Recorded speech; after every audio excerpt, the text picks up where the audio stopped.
What's going on, everyone? Thanks for tuning back into the channel. Today, I'm Zach Davis. Thanks for joining me. We're going to look at our series on timing indicators, and we're going to look today at the book of Acts. Before we get going, don't forget to like and subscribe to the channel down below. Now, when we're thinking about timing indicators, go back and watch video number 1, and you'll see how the imminence begins during these stages of the New Testament. Old Testament predicted, long way off. Jesus gave the time frame of this generation. Now from the book of Acts, and especially on into the rest of the epistles, Paul's writings, Peter's writings in the New Testament, you're going to begin to see imminence that comes up. And today I want to look at a few of these from the book of Acts. And we'll begin with Acts chapter 2, 16 to 18. And Peter stood up on Pentecost and he said, "This is what was spoken by the prophet Joel." And he's fixing to quote Joel 2, 28 to 32. And he's going to give us the fulfillment of it. "And it shall come to pass in the last days," and remember we're saying last days is the last days of the Old Covenant, the Judaic Aeon, not the last days of the planet. "It shall come to pass in the last days, says God, that I will pour out my spirit on all flesh. Your sons and your daughters shall prophesy, your young men shall see visions, your old men shall dream dreams, and on my men servants and on my maid servants I will pour out my spirit in those days, and they shall prophesy." Now, one conversation that I like to have is about cessationism and continuationism. Cessationism meaning that certain gifts have ceased, which a lot of people like Baptists and Presbyterians today will say. And continuationism meaning that these certain gifts, the visions, the prophecy, the tongues, that all of that continues in today. And here's the challenge that I would make from a time indicator standpoint. If you're going to say that we are still in the last days, then these gifts should be present. The only way to be a true, consistent cessationist is to say that we are no longer in the last days.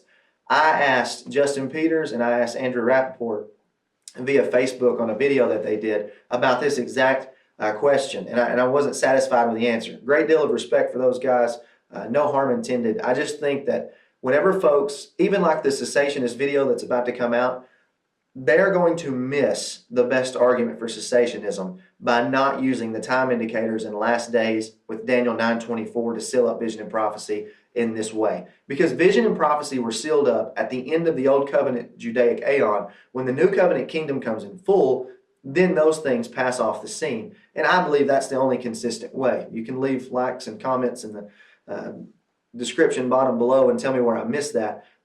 And help me out. But Acts 2, in his last days understanding, Peter's speaking of this. And even in 1 Peter chapter 4, we'll get to it, Peter says in 1 Peter 4:7, the end of all things is at hand. Well, what was at hand? It was the end of the Old Covenant structure. Continuing on, Acts 17:31. And I want to look at it in the New King James Version first. Acts 17:31, we read this: "Because he has appointed a day on which he will judge the world in righteousness by the man, Jesus, whom he has ordained." And when you read that, you say, "Zach, how's that a timing indicator?" Well, let me show you. If you take it in a different translation, because remember, these translators, they have a bias.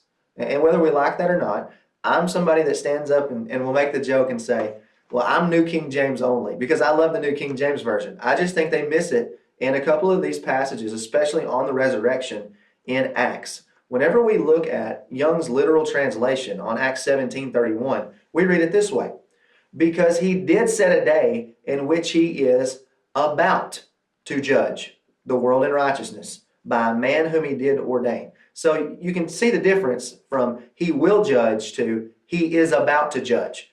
And when we understand Daniel 12 and those who were in the dust of the earth rising, some to everlasting shame, some to righteousness and good judgment, when we understand Matthew 13, the judgment at the end of the age, you can see how Paul is saying that there's about to be a resurrection. Those who are in Hades were about to be raised and judged.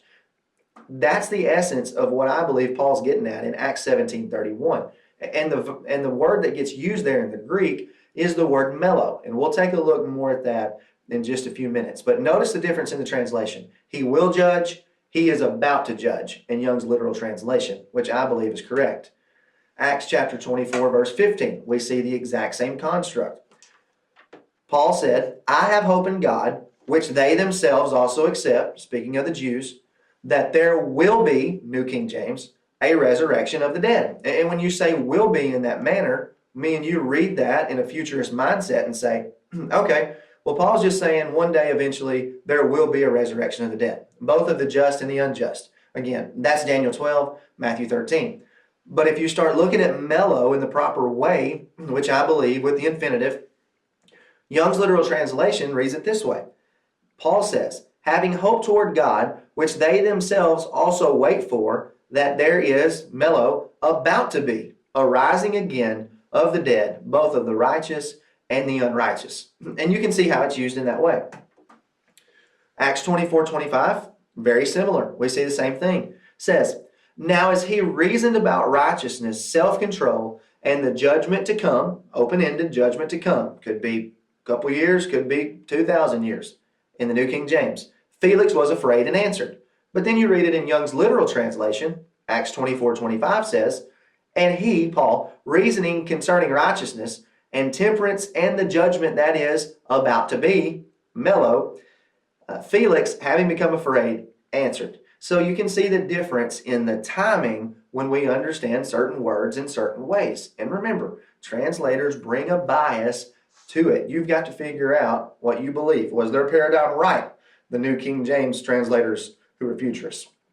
Or does Young's literal translation give this a better understanding? Let me give you one more time indicator text from the book of Acts. Acts 26, 22, and 23. And this is a little different type of time indicator, but this is really important, and this is something that helped me really see New Testament eschatology and I believe the proper context and light. 22 says, therefore, having obtained help from God, Paul's talking, to this day I stand, witnessing both to small and great, saying, no other things than those which the prophets and Moses would come. What was Paul's eschatology? Nothing different than what the Old Testament said. So anything Paul said in the New Testament has to be connected back to the Old Testament. Paul is not teaching anything other than the hope of Israel. What was the hope of Israel? The resurrection of the dead. When has Paul already said the resurrection would happen? About to.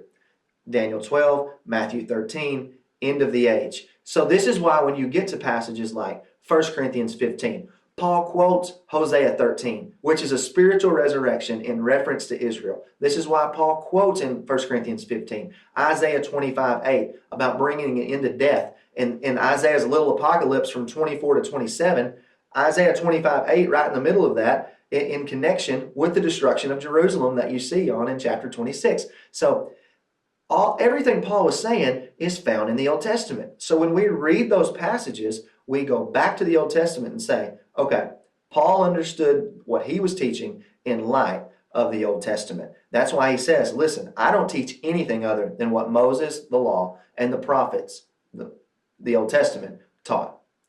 Now, you might ask, you say, Zach, does anybody take a view like that? Any modern scholars? And the answer to that is yes. And somebody who is signed the letter to Gary DeMar. I don't know when you're watching this video, but I'm making it in early March of 2023. Gary DeMar has been sent a letter challenging him on creedal and confessional orthodoxy because he's asking questions. He hasn't said what his position is. He says he's still studying, and I agree with that. I think that's legitimately where he's at. But people have written him a letter talking about how he's getting and flirting with the boundaries of orthodoxy.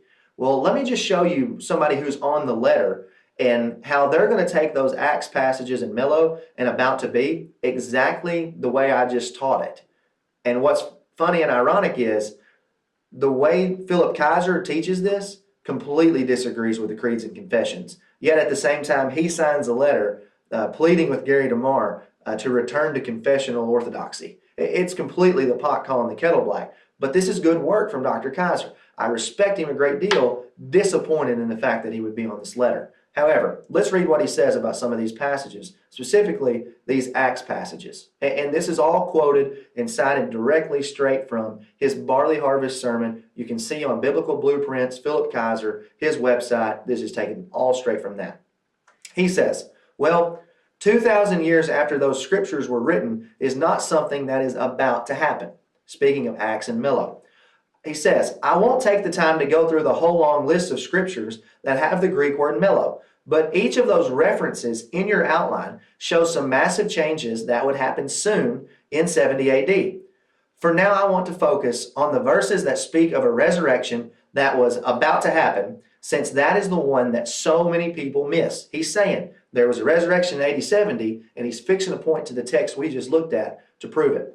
Acts 17:31 speaks about a resurrection. It says, because he has appointed a day on which he will judge, and the Greek word is mello, Kaiser says, is about to judge the world in righteousness by the man whom he has ordained. He has given assurance of this to all by raising him from the dead. And then Kaiser adds, why would Christ's resurrection be a guarantee of imminent judgment?